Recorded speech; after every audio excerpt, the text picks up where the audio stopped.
안녕하세요. 저는 영민시를 번역하고 가르치고 연구하는 박선아입니다. 산문을 번역하겠다라고 했을 때 걱정을 제가 제일 많이 했던 거는 저는 이제 플러스의 시를 주로 많이 읽었고 산문을 사실 많이 못 읽어본 상태였어요. 그러다 보니 시를 읽어보셔서 아시겠지만 사실 번역이 된 것도 그렇게 이해가 쉽지는 않거든요. 되게 함축도 많고 그다음에 배경을 좀 알아야 이해가 좀 되고 이런 것도 있고 또 그런 걸 다 캐치를 하고 나서라도 그럼에도 불구하고 이해가 안 되는 부분들이 좀 많고 되게 클리어하게 설명하기가 어려운 시들이 많잖아요. 실제로 산문을 읽으면서는 그런 생각은 많이 안 들었고 정말 산문의 문법에 맞게 플러스가 되게 고투한 흔적도 보이고 그럼에도 불구하고 시인이다라는 게 드러났던 지점은 형용사나 이런 디테일한 부분들에 대한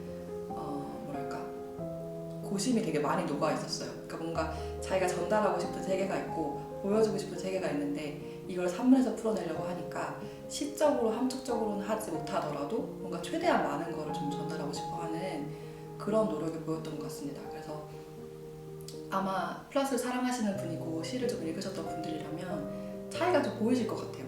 딱 보면 제가 좀 말씀드릴 수 있는 거는 시보다는 좀 이해가 편하다 정도? 네. 이제 자전적인 이야기라는 게 좀 많이 드러나거든요. 이게 에세이도 마찬가지고 단편도 그렇고 어떤 작품들은 실제로 일기를 보면 정말 지명이라든가 인명이라든가 정말 실제 상황 같은 게 되게 많이 드러나 있어요. 그러다 보니 이게 제가 픽션이라는 걸 알고 있는데 자꾸 이 픽션 속의 화자랑 플러스를 자꾸 일치시키면서 제가 읽으려고 하더라고요. 그렇게 번역을 하게 되고 근데 그 간격을 좀 어떻게 유지할까 이런 게 고민이 좀 있었어요. 저도 어쨌든 번역을 하는 게 그냥 기계적으로 번역을 하는 게 아니라 이해를 좀 하고 또 저 나름의 독서를 하면서 하는 것이었기 때문에 그 간격을 좀 떨어뜨리려는 그 노력을 하는 게 조금 어려웠습니다. 이게 플러스가 아니라 밀리센트야 이게 아니라 누구야 이거를 자꾸 이제 생각을 해야 됐었가지고 그게 조금 어려웠다 이었던 것 같아요. 이거는 플러스가 시인이기 때문에 갖고 있는 이미지를 좀 떨쳐내려고 제가 했던 말인데요. 사실 시라고 하면은 보통 내 안의 이야기를 좀 꺼낸다 이런 이미지가 많이 있잖아요. 시를 쓴다는 서정이라는 것 자체가 이제 그런 데 기원을 두고 있기도 하고 근데 그걸 부정하려는 거는 물론 아니고 근데 그 이야기를 꺼내려거든 내 안에서든 어디서든 꺼내려고 한다면 사실 많이 들어야 되고 그다음에 많이 반응하고 많이 속에서 좀 벼리는 과정이 필요한 것 같아요.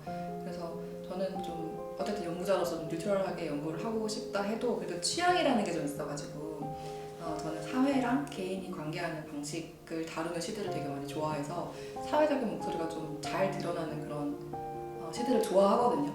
그래서 그런 연구도 보통 그런 시들을 많이 하는데 그런 제 카테고리 내에서는 플러스는 사실 그런 카테고리에 속하는 시인은 아니었는데 근데 이번 작품 하면서 느꼈던 거는 플러스는 어쨌든 자신의 역량 하에서 최대치로 좀 세계에 관여하고 있는 작가였구나 라는 생각이 들었고 읽다 보시면 사실 정말로 막 그 상상의 나래를 무한정을 펼치는 그런 새로운 세계를 구상을 하는 작가는 아니고 본인이 처해 있고 놓여 있는 그 상황이나 그 사회를 좀 최대한을 흡수해서 자기 방식으로 재현을 하려고 했던 작가였던 것 같아요. 그래서 그 흡수하는 과정을 저는 잘 듣는 사람이다 라고 표현을 했고 그리고 역자 후기에도 썼지만 그 주목나무에 대한 그 몇 문단 안 되는 그 짧은 그 부분을 보면 정말 자기 온 감각을 열고 세계를 듣고 있구나 라는 느낌을 받아서 그 부분을 좀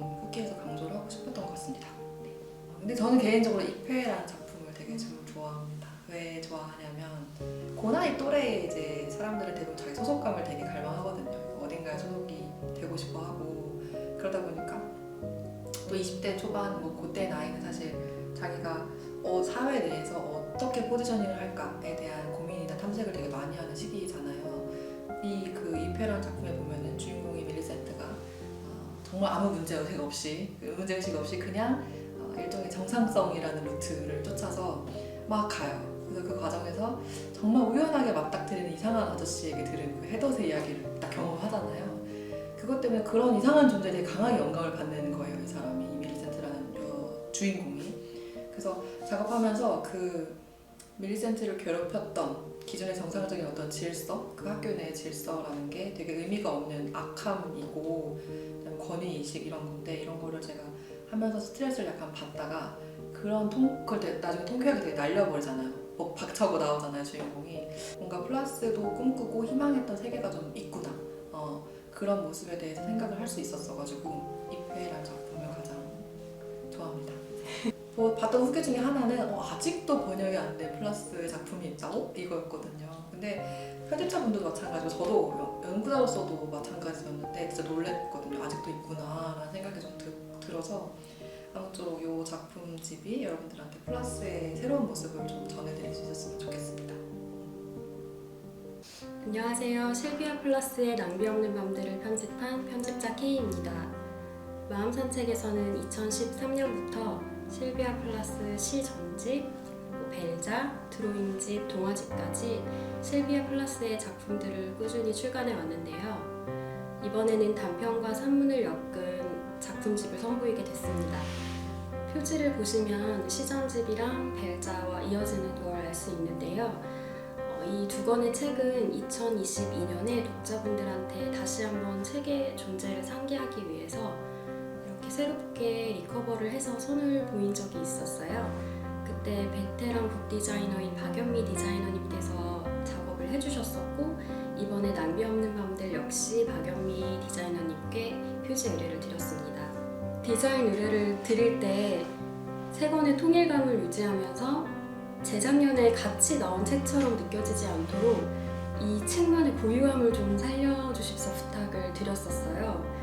그게 어떻게 보면 모던하고 클래식하게 같은 무책임한 요청일 텐데 실장님께서 많이 고심하시고 만져주셔서 이 낭비 없는 밤들이라는 제목과도 찰떡인 근사한 표지가 완성되었습니다.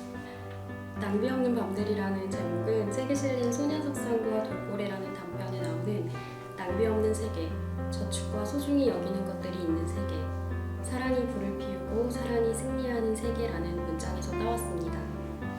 세계라는 관념적인 표현 대신 밤들로 바꾼 거는 이 안에 들어가 있는 단편 작품들에서 볼 수 있는 것처럼 꿈과 상상의 세계에서 논일던 실비아 플라스의 작가적인 시공간을 제목에서 좀 드러내고 싶어서였어요. 그동안 늘 실비아 플라스 하면 비극적인 삶이라던가 신화적인 이미지가 많이 주목을 받아왔는데 그 대신에 사는 동안 끊임없이 치열하게 글을 써온 작가였다는 사실을 좀 강조하고 싶었거든요. 그런 점에서도 아주 어울리는 제목이 나왔다고 생각합니다.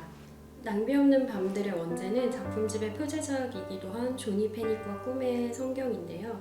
그 책은 남편이었던 테드 휴스가 실비아 플라스가 남긴 원고들을 묶어서 1977년에 영국에서 처음으로 출간을 했었습니다.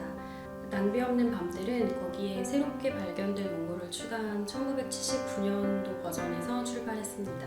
원서는 총 4부로 구성이 되어 있는데요. 테드 휴스가 일부 더 성공적인 단편과 산문 같은 식으로 구성을 해서 다른 작품들은 완성도가 떨어질 거라는 선입견을 심어줄 수도 있다고 생각을 했습니다.